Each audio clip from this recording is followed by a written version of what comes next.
If I recall correctly, the Christensen Institute has a small set of areas or fields that are the focuses of the work that you do there that are, you know, the argument is that they are the highest impact or highest leverage areas for innovation to occur. And Yeah. education is one of these areas of focus. Why? I mean, you don't have to convince me because I obviously care very strongly about the future of education and think it's deeply important. But I'm always very curious to hear people's arguments for why Mm. they think it's an area of high leverage or high impact. And I'm curious to hear yours Yeah. because I know you've looked at this not just through the lens of being passionate about education, but looking at both the patterns of innovation and also the opportunities for innovation across a lot of different fields and sectors. Why is education one that feels most important and interesting to you? Yeah. It's a great question. And I think one of the reasons I also work in higher ed and the job market and workforce is because I think my sense of the likelihood of transforming K-12 schools has changed as I've sort of understood its dependencies on these other systems in society. And I've become personally much more passionate about the role of the family in all of this over time, as well as a bigger lever than I think I had hoped or appreciated perhaps when I got into the world. So I say that with like a caveat, but I, schools are where kids spend 13% of their waking hours till they're about 18.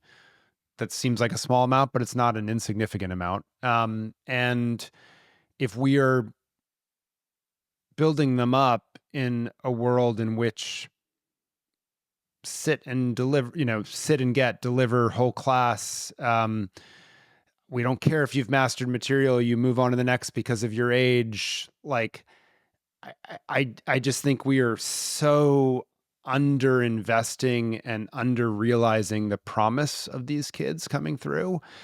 And I see it with my kids now, like the fact that they get to move on upon mastery and be completely driven by their own like curiosity and clock speed, if you will, right? And desire to dive deep. And it just doesn't suck.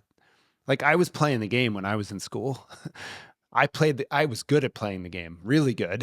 You ended up um, at Harvard. I knew how to, and I told this yesterday to my students as well. Like I was like, a lot of you got here to because you're really good at box checking and you know how to play the game.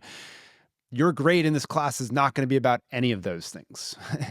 um, and if that's why you were here, like you should have heard me in the first class and you shouldn't be here. But that's a different thing entirely. But like I just see the impact it has on my kids right now.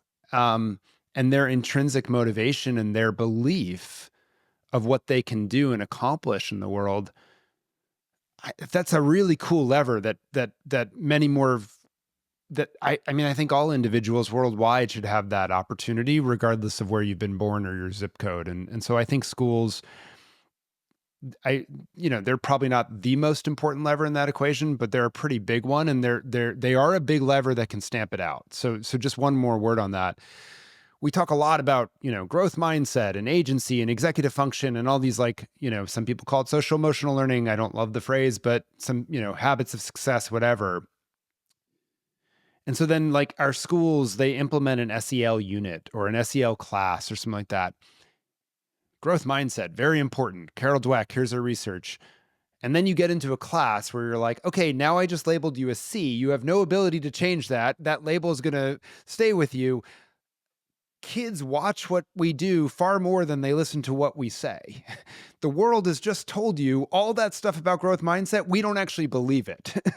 And so we're going to stamp you back down. And so I think maybe even more than like what it can unleash in kids, it's like what our current schools curtail in kids. And that's not the world in which I want to live. I want to develop a world of kids understanding their strengths, what they're good at, how they can contribute to the world, and where they believe they can dream and do some really cool stuff to to go accomplish it.